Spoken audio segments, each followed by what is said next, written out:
गायक कलाकार कमल राजस्थानी जी कह रहे हैं कि महाराज आपके यहाँ छोटी सी कमी दिखाई दे रही है। मैं भैया क्या दिखाई दे रही है कि एक बार क्या हुआ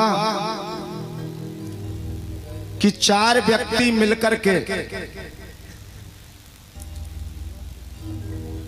घर से चल दिए। विचार किया कि भैया पंडित जी महाराज और ये संत महाराज तो जहां भी जाते हैं वहां आनंद उड़ाते हैं और दार चूरमा रोज खाते हैं। जय हो। और खूब आनंद के लहर होती है।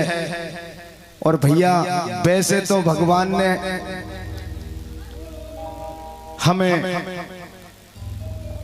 दार चूरमा बाटी का रोज खाने का व्यवस्था बनाई नहीं है, इसलिए बने बनाए ही बन करके चले कहीं।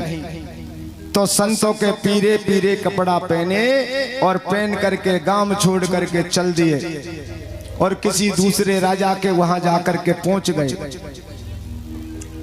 और राजा ने जैसे ही देखा कि महान संत आए हुए हैं 4, आलिंगन किया और आनंद के साथ में उनको महलों में ले गए और कहने लगे महाराज कहां से पधारे हुए हैं? कहने लगे बहुत दूर से आए भैया और हमारा आश्रम तो बहुत दूर है और तपस्या करते करते हम परेशान हो गए। हमने विचार किया कि कुछ दिन के लिए भ्रमण यात्रा ही कर आते हैं।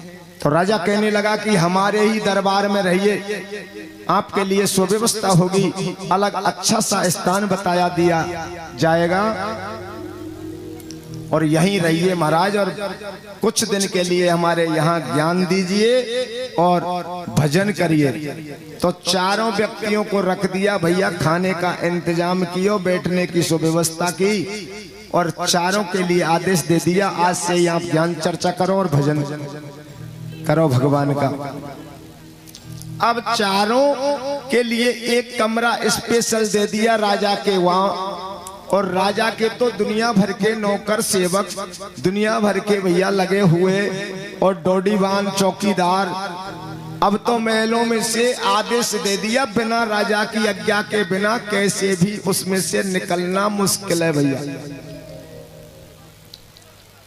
अब भजन करने लगे पर विचार आया कि हम भैया जाने तो कछु नहीं और हम बन गए बड़े तपेश्वरी। और तपेश्वरी से अगर किसी दिन राजा ने आकर के पूछ लिया ज्ञान चर्चा सुनना रोज प्रारंभ कर दिया तो दार चूरमा बाटी ब्याज सहित देने पड़ेंगे।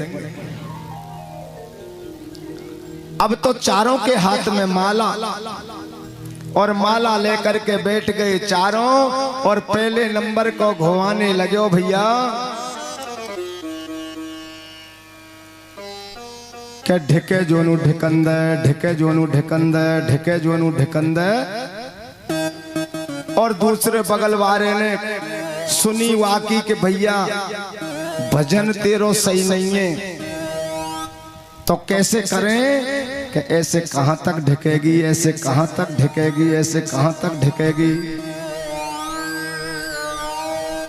तीसरे नंबर के ने सोचा कि ऐसे कहां तक ढकेगी तो वो कहने लगा कि होगी जो देखी जाएगी, होगी जो देखी जाएगी, होगी जो देखी जाएगी, होगी जो देखी जाएगी। चौथे नंबर को कहने लगे कि होगी जो का देखी जाएगी, अब राम करे सो होए।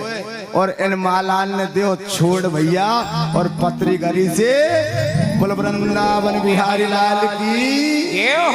इसलिए भैया जीवन आधा निकला, कुछ व्यक्तियों का सभी जीवन निकल गया यो मानो।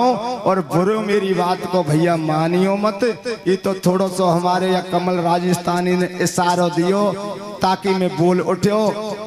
क्योंकि भगवान की भक्ति करने के लिए समय भैया जो भी शेष बचा है उसमें भगवान की भक्ति कर लो। यूं विचार मत करो कि ढके जोनू ढकंदे जब तक तो भैया राधे श्याम सीताराम निकल जाए गाड़ी। हाँ इसलिए भैया जी आप भगवान को भजन कर लो क्योंकि ऐसे कब तक ढकेगी। ज्यादा दिन ढिकने वाली नहीं है। और काल पास में आ गया तो भैया फिर समय भजन करने के लिए मिलेगा नहीं। इसलिए समय भगवान की भक्ति के लिए मिला है, तो भगवान का भजन कर लो। और प्यारे भगवान की भक्ति ना हो तो जयकारा तो कम में कम बोल दो एक बार। बोल वृंदावन बिहारी लाल की।